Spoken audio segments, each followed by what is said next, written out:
Welcome back, explorers. I'm Alistair, and this is the Highland Hikers.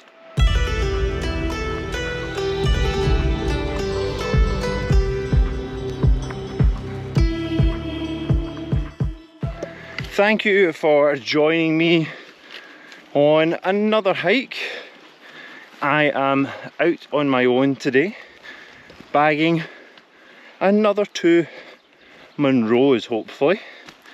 The weather is splendiferous, as Dougie once said. It is like very early in the morning and I'm sweating buckets already. But you join me about 4 kilometres into this walk. It has a pretty long walk in, and what I'm going to do is I'm going to cut to In the Past Alistair to let you pick up some of that walk. Good morning, yes, thank you future Alistair. It was an early start, and just now it's pretty cloudy, like it's really low lying, but the sun is trying to fight its way through here, which is good. So hopefully by the time it gets to you that it's brightened up as the forecast says it should. So right now I am heading down this glen. I've got a good 6 or 7 kilometres before I start any sort of ascent. So it's a decent walk in, however, on the way back basically come off the mountain almost at the start point, so it's not too bad in that respect. You get this long boring bit done. I say boring, it's quite atmospheric just now. There's a lot of farm animals as well about here, so if you are embarking on this walk, make sure you've got those dogs on a lead. If you tend to bring them on, it's a nice big sign at the front. And there's lots of cattle and sheep along here as well.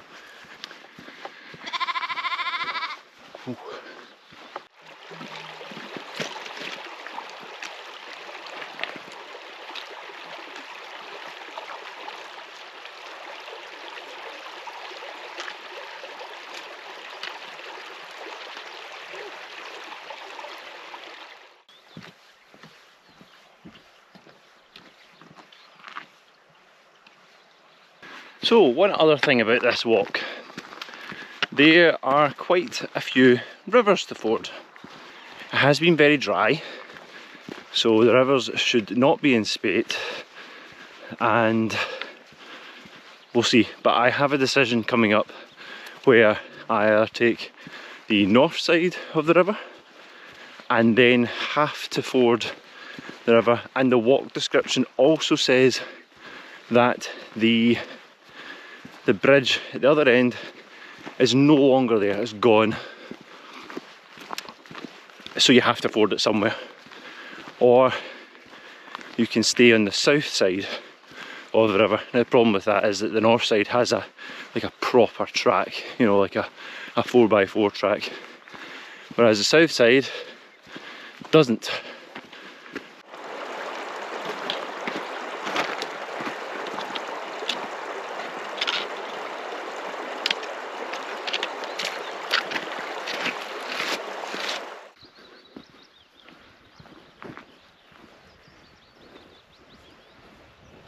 So it is decision time. I can take the low road, or maybe the high road. Is that the high road and that low road? This is supposed to be the easiest one to get to the other end, but then it says if this river is high, then you may have trouble further upstream. But it's an easier walk. You can't see it through the trees. There's a ruined farm over there, which looks so inviting. But what to do? I think I'll probably take the south side just to be safe and make it a wee bit harder for myself at this point.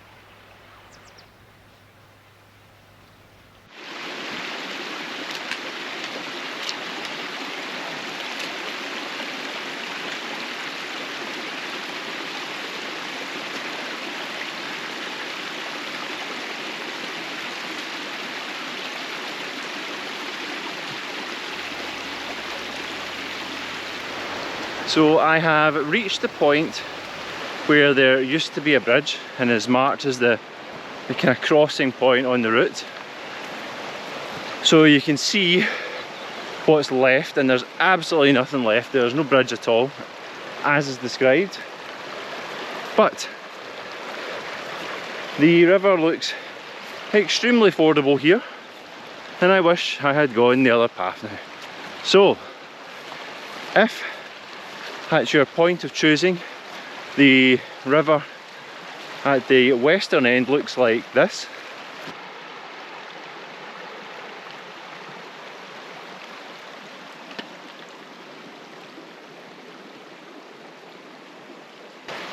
Then you've probably got a good chance of crossing over the river further up after walking along the proper route.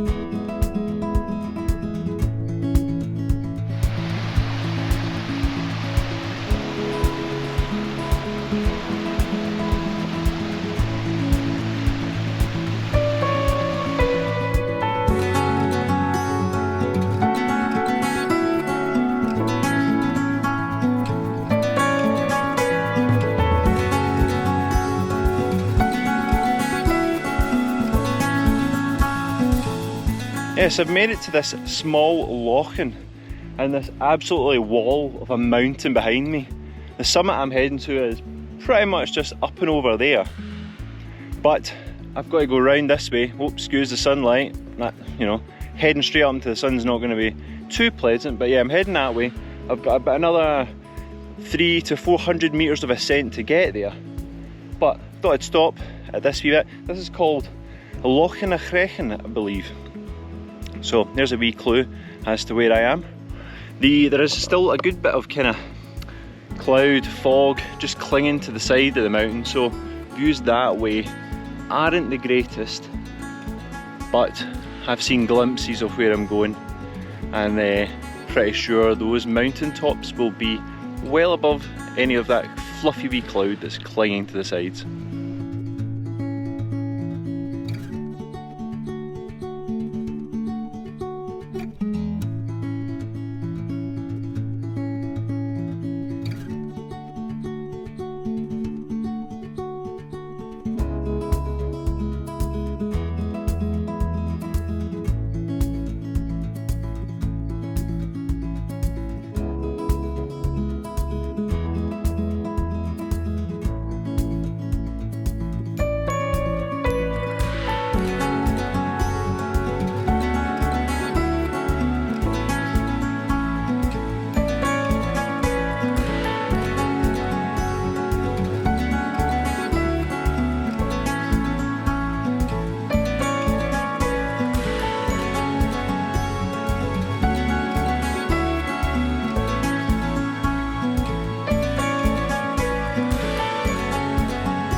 So I have reached the top of the first Munro of the day, and this is Beinn Achaladair at a height of 1,081 metres. And as I said, it's the first of two on this circuit, which is just north of Bridge of Orchy. And as you can see, well, yeah, you can see a wee bit behind me. That's Rannoch Moor over there. Next mountain is Beinn Achaladair. I can't remember quite how to pronounce it. Anyway, I'll get that when we get over there. After getting to the loching, there was a pretty steep ascent. That was a good 200, 250, which was I felt like a bit of a struggle. I don't know why, because I have been working on my fitness massively, been out a lot more in the hills, but it's just one of these things. I am tempted to have a sandwich because I'm quite hungry. However, there is a ton of flies up here, so I might just eat whilst I'm on the move, heading down towards the second Munro, which is over this way. The clouds just above the summits, and then there's a lot of cloud in between. Like over, it looks like everything over towards Glencoe is like all cloud covered, but I imagine if you were up there then that might not be the case. Anyway, got this to myself just now. I'll enjoy it for a wee bit longer and then it'll be time to head on to the next one.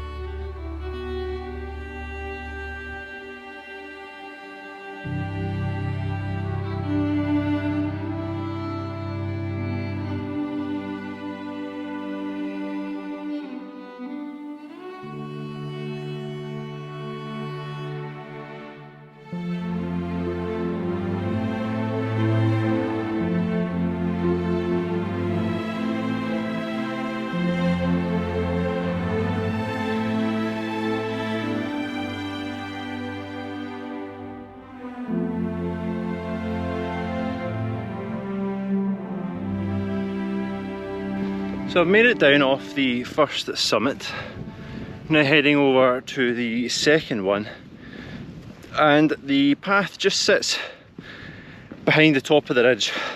Now that might not offer the best of views, but well, certainly looking towards Rannoch Moor, but I'm getting great views over towards the other Munros in this area. The other thing that's quite good here is that there's now a slight breeze, which is helping cool me down considerably. Like I said, I've been doing a lot of training, trying to get fitter, and don't think I quite realised just how much the heat can take it out of you, especially on a big ascent up a mountain.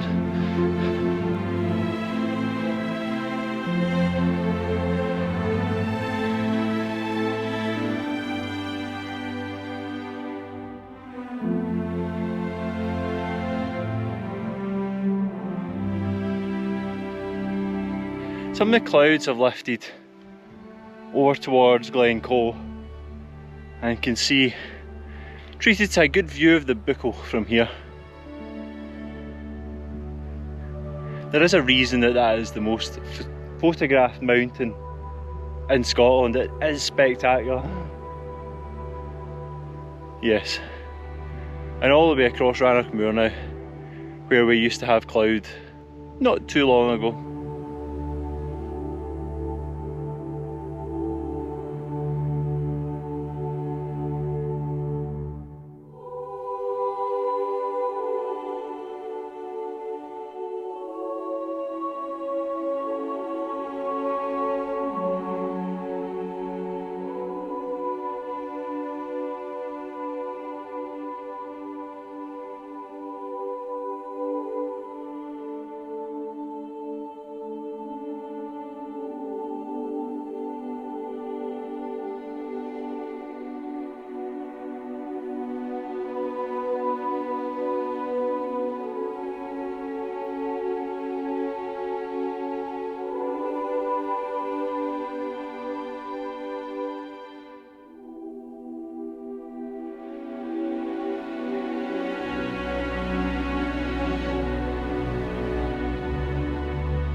And now I have done second Munro of the day.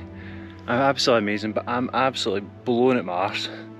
Excuse the language, but oh, that ascent was tough going. Thought it would be easy, but rewarded with absolutely splendiferous views as usual. Can see far and wide. Just talking to two guys, can see over to Buachaille, Beinn Achaladair, and then of course over towards Glencoe. But yeah, second Munro of the day. This is the smaller of the two at 1036 metres. But I think a better summit for today. I was wrong. That wasn't the summit. That's the summit. It's another 2 metres higher. Yeah. It's easy to make mistakes when you go up the top of hills and you're like, is that a bit higher, is that not a bit higher? Wee quick check of the west map will confirm that for you. So this is 1038 metres if I'm correct. But the view's not much different. The other bit was back there. So don't have to go far. But yeah, absolutely getting eaten alive up here. It is not pleasant. How often do you get to have lunch with a view like this behind? Oh, it is summit snack time. However, I do feel like I am the summit snack today. I am absolutely covered in midges. They're getting worse.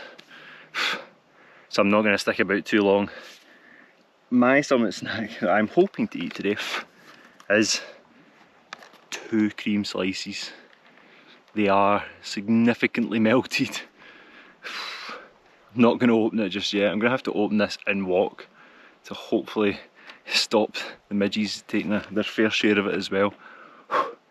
But that's probably a bit of a letdown given the recent ones, but given Douglas wasn't here today, I didn't really make too much of an effort. I thought I'd quite fancy them, so that's what we've gone for.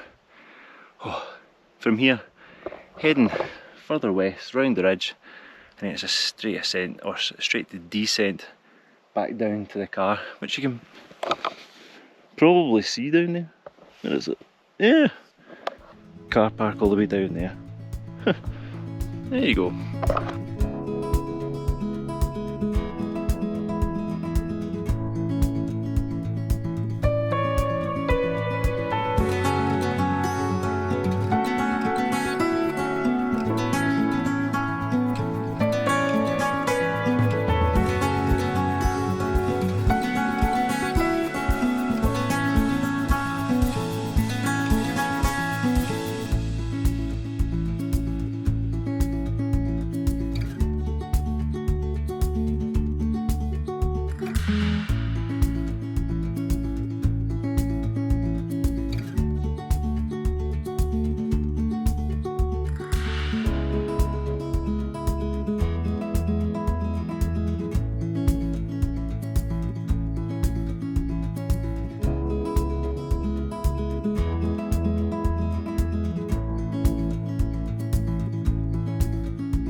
So even though I have summited both Munros and I'm now on the descent back down to the start point, the views on this walk they just keep on giving. Like behind us here, that one that's just in the sunlight there, that's Beinn Achaladair.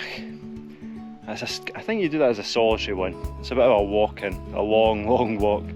And then if I quickly whip round here, behind us, you've got Beinn Achaladair further away, and then Beinn Achaladair there as well. I'll put a wee link to the video of that walk. That was another spectacular day. Seems to be that anytime we're up in this Bridge of Orchy region, it's pretty decent. Well, maybe not. When I was over there at Scorching, it was pretty minging that day. But yeah, heading down here, keep going around, and then we're basically kind of heading down into this valley all the way down. So looks like we've got quite a bit of descent before we get to the car.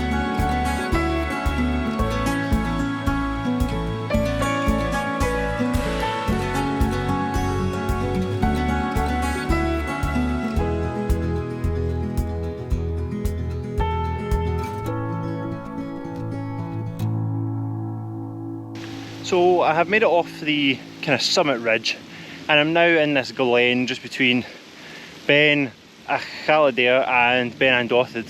And as you can see, just down there is where my car is parked and where the end of today's walk is. It's quite interesting. See, if you wanted to do Beinn as well, once you're up in that ridgeline, there is still going to be a good couple hundred metres of ascent. I've not checked how much, but maybe 200-300 by roughly eyeballing it. So yeah, you could quite easily do that one as well if you wanted. Going over and doing Beinn as well would be quite a big day, and not one that I will attempt anytime soon. I think that might be a camping effort if I was ever to do that.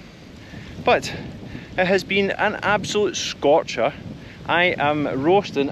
Even though I've been putting sunscreen on regularly, I still feel like I'm probably either going to be still pale as anything, or I'm going to be burnt. There's no in between for me, unfortunately. So, and on that note, we shall see you on another hike.